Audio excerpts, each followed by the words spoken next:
जो हम निधरे वे प्रेबदी सत्य सुने मेरे गुनाथ सो असी को जग सुमटू जे बस नावे मात।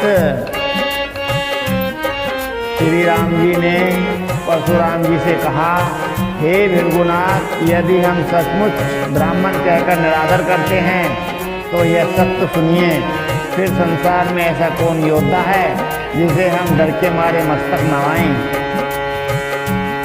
देव धनुज भूपति बटे नाना समी बल अधिक हो बलवाना।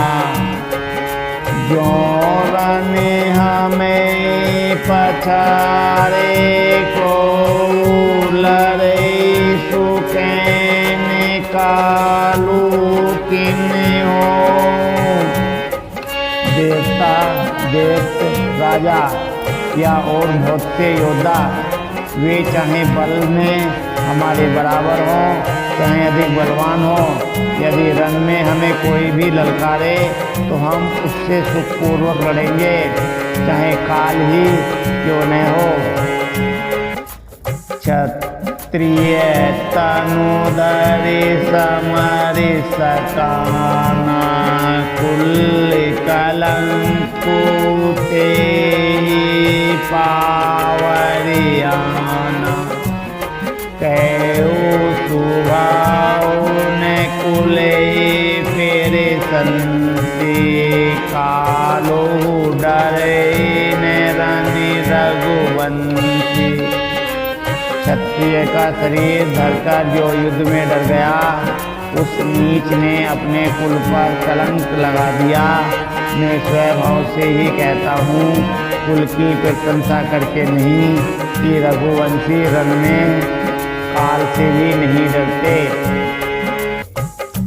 विप्रवंश के असी पेड़ बोताई अवै होई जो तुम्हें डराई। सुनी मेरे दो गूढ़ वचन रघुपति के उगरे पटल पर सुधरे मती के। ब्राह्मण वंश की ऐसी प्रभुता है कि जो आपसे डरता है वह सबसे निर्भर हो जाता है, अथवा जो भय रहित होता है वह भी आपसे डरता है।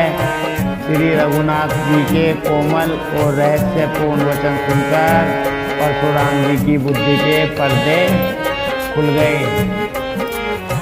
राम रमापति करे धनु ले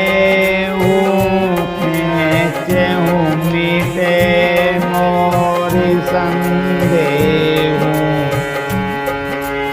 देती चापू आप चली गऊ परशुराम मन विष में बेऊ। परशुराम जी ने कहा, हे राम, हे लक्ष्मीपति धनुष को हाथ में अथवा लक्ष्मीपति विष्णु धनुष लीजिए और इसे खींचिए जिससे मेरा संदेह मिट जाए। परशुराम जी धनुष लेने लगे, तब वह आप ही चला गया। तब परशुराम जी के मन में बड़ा आश्चर्य हुआ। जाना राम फिर भाव तबे पुलक फिर बोलिते गात। जोरे पानी बोले वचन हृदय प्रेम मात। तब उन्होंने श्री राम जी का प्रभाव जाना, जिसके कारण उनका शरीर पुलकित और प्रज्वलित हो गया। वे हाथ जोड़कर वचन बोले, प्रेम और हृदय में समाता न था।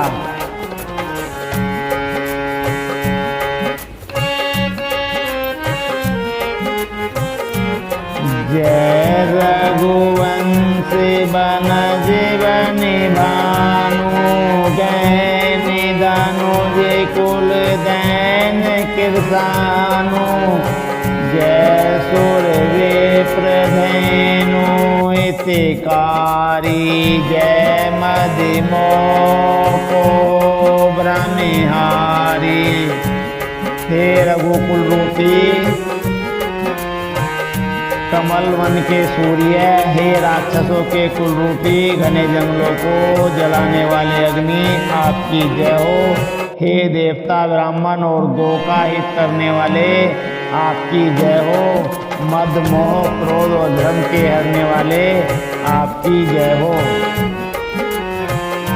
जिन्हें शीले करुणा गुणी सागर, जयति वचनी रचना नागर, सेवक सुगध सुभग सब अंगा, जय शरीर छवि कोटि अनंगा। है विनय शील कृपा आदि गुणों के समुंदर और वचनों की रचना में अत्यंत चतुर, आपकी जय हो। हे सेवकों को सुख देने वाले, सब अंगों से सुंदर और शरीर में करोड़ों कामदेवों की छवि धारण करने वाले, आपकी जय हो।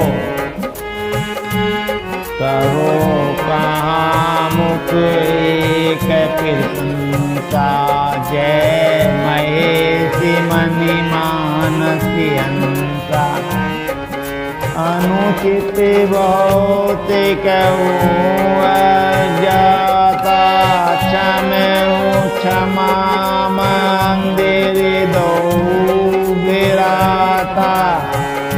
मैं एक मुख से आपकी क्या प्रशंसा करूं, हे महादेव जी के मन रूपी मान सरोवर के हंस, आपकी जय हो। मैंने अनजान में आपको बहुत से अनुचित वचन कहे, हे क्षमा के मंदिर दोनों भाई मुझे क्षमा कीजिए। कही जय जय जय रघुकुल के तू, भृगुपति गए बने तप हेतु, अप भय कुटिल मई पिडराने, जय कायर गवई पराने। हे रघुकुल के पताका स्वरूप श्री रामचंद्र जी, आपकी जय हो, जय हो, जय हो। ऐसा कहकर परशुराम जी तप के लिए वन को चले गए। यह देखकर दुष्ट राजा लोग बिना ही कारण के मन कल्पित डर से रामचंद्र जी से तो परशुराम जी भी हार गए। हमने इनका अपमान किया था, अब कहीं ये उसका बदला न लें, इस व्यर्थ के डर से डर गए। वे कायर चुपके से जहाँ तहाँ भाग गए। देव ने दीनी दुदुम्बे पेरे वो परिवार से ही फूल, हर से पूरे नर नारी, सब मिटी मोह में सूल। देवताओं ने लंगाड़े बजाए, वह पृथ्वी के ऊपर फूल बरसाने लगे। जनकपुर के स्त्री पुरुष सब हर्षित हो गए, उनका मोह में अज्ञान से उत्पन्न सूल मिट गया। अति गए गए बाजने बाजे, सवै मनोहर मंगल साजे। जोत जोत मेरे मुखे सुनैनी, करे गान कल को किलबैनी। खूब जोर से बाजे बजने लगे, सभी ने मनोहर मंगल साज सजे। सुंदर मुख और सुंदर नेत्रों वाली तथा कोयल के समान मधुर बोलने वाली स्त्रियां झुंड की झुंड मिलकर सुंदर गान करने लगीं। सुपूवी करे बरनी ने जाए जन्म दरिद्र मनो निधि पाई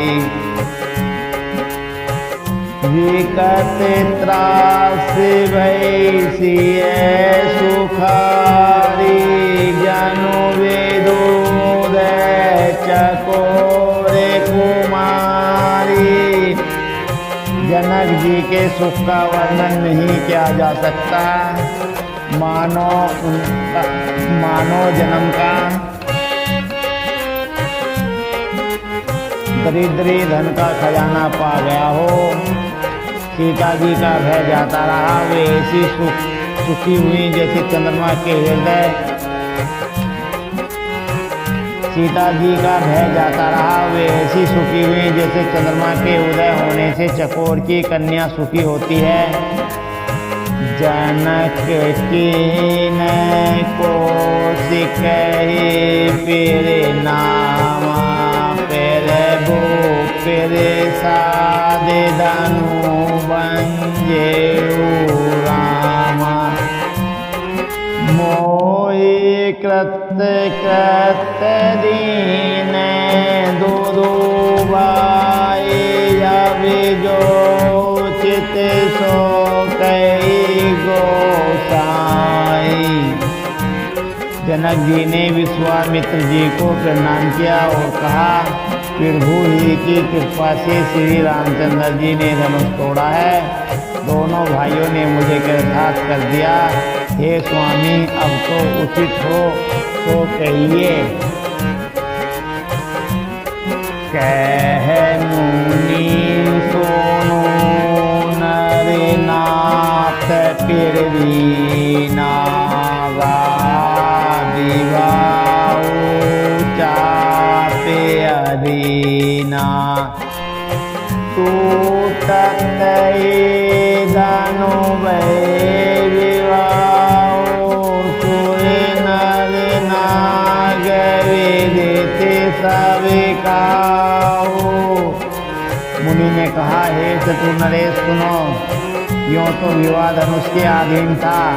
धनुष के टूटते ही विवाह हो गया। देवता मनुष्य और नाग सब किसी को यह मालूम है। तदपि जाए तो मैं कराऊं अब जता वंश व्यारू। बूझिले प्रकुल व्रत गुर वेद विदित आचारू। तदापि तुम जाकर अपने कुल का जैसा व्यवहार हो, ब्राह्मणों कुल के बूढ़ों और गुरुओं से पूछकर और वेदों में वर्णित जैसा आचार हो वैसा करो। दूत अवधपुर पथ वहु जाई आने नृप दशरथ बोलाई। मुदित राउ कैवले कृपाला पठै दूत बोली तेरी काला। जाकर अयोध्या को दूत भेजो जो राजा दशरथ को बुला लावे। राजा ने प्रसन्न होकर कहा, हे कृपालु, बहुत अच्छा। और उसी समय दूतों को बुलाकर भेज दिया। बहुरी महाजन सकल बोलाए आई सभी ने सादर सिर नाय।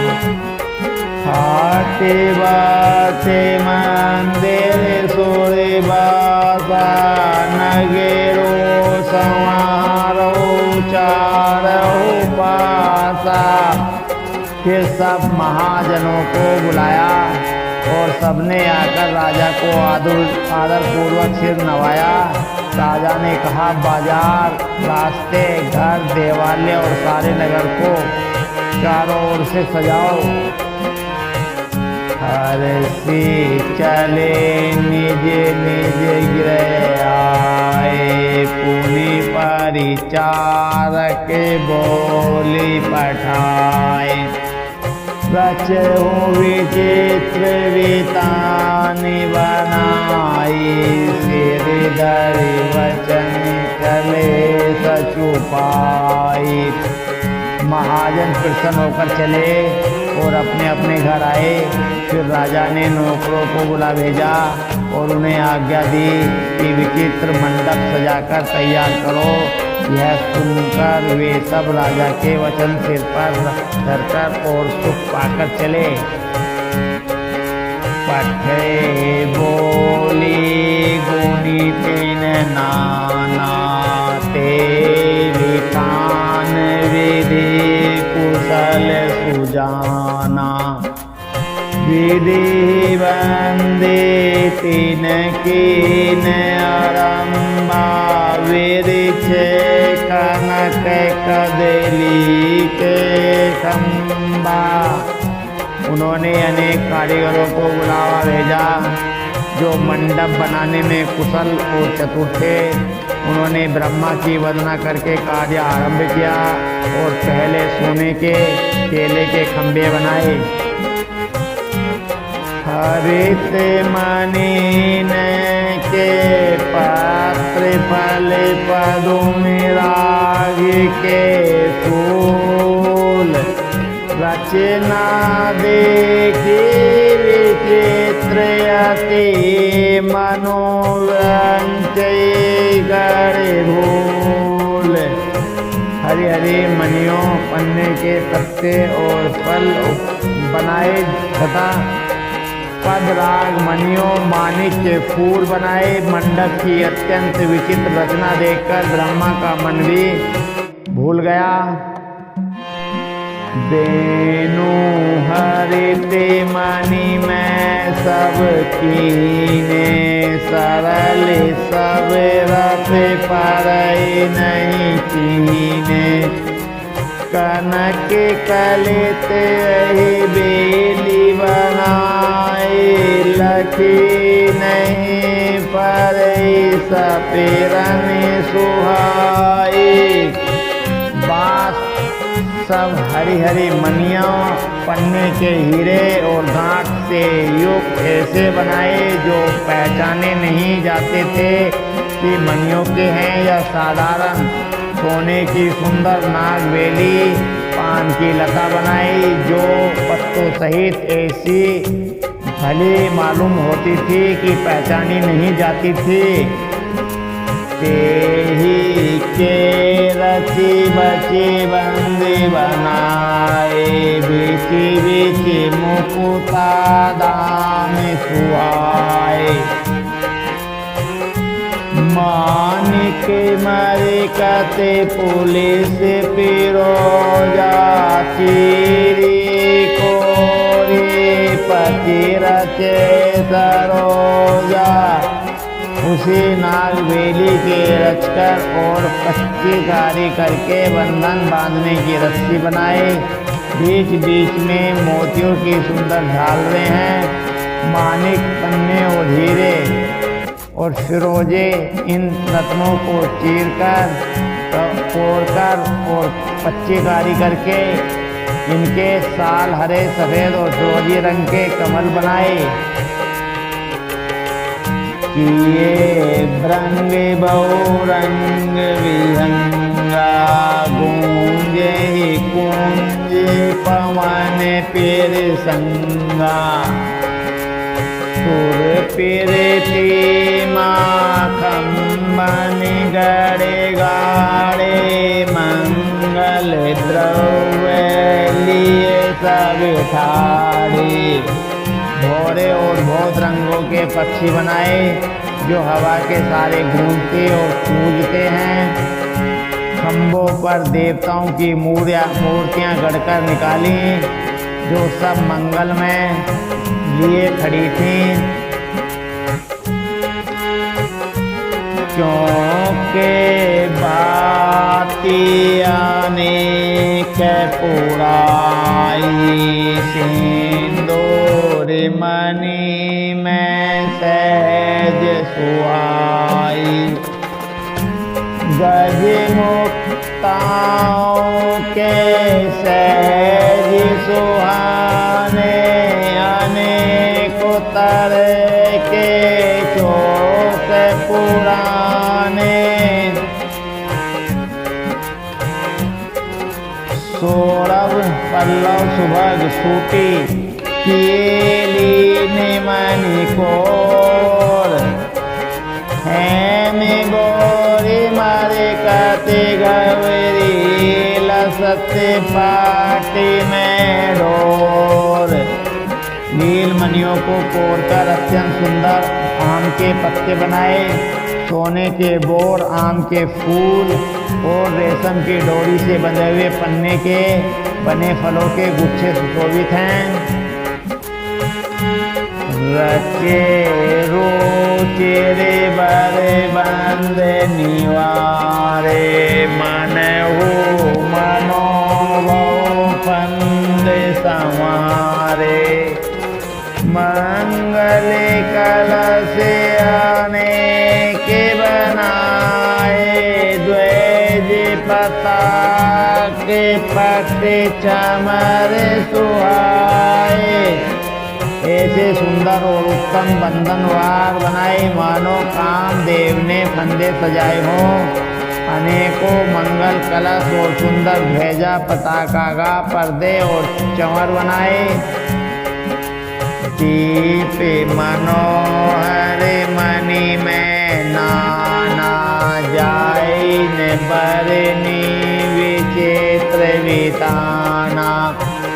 ये मंडप दुल्हनी विदेही, सोवरी ने असीमति कवि के ही।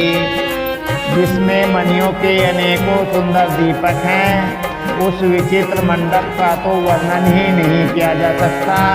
जिस मंडप में श्री जानकी जी दुल्हन ही होंगी, किस कवि की ऐसी बुद्धि है जो उसका वर्णन कर सके।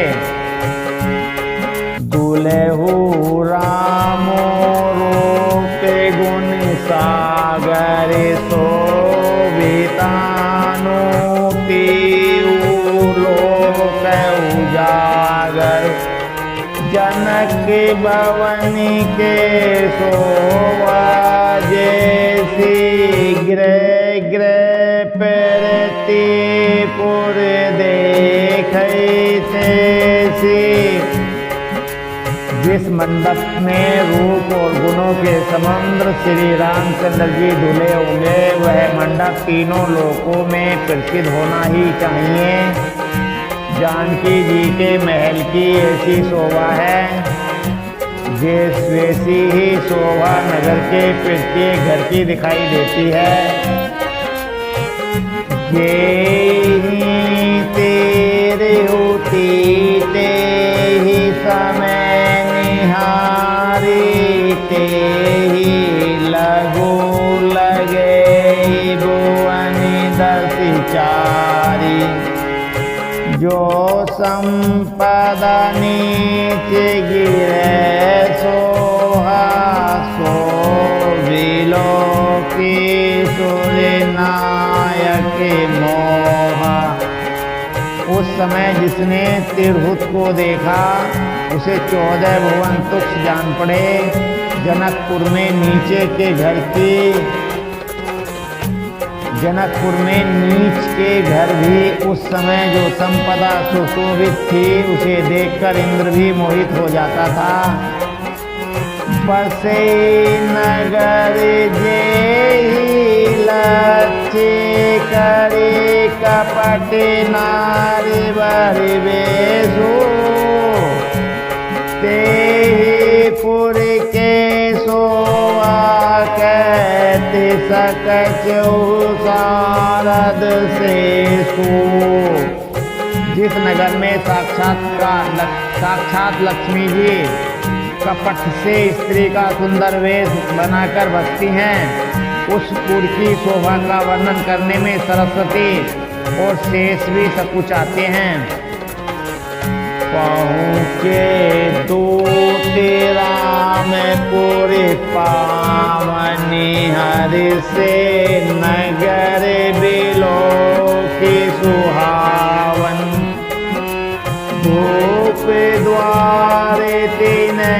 कावेरी जनाए दशरथ नीरप सुनी लिए बोलाए। जनक जी के दूत श्री रामचंद्र जी की पवित्रपुरी अयोध्या में पहुँचे। सुंदर नगर देखकर वे हर्षित हुए। राजद्वार पर जाकर उन्हें खबर भेजी। राजा दशरथ जी ने सुनकर उन्हें बुला लिया।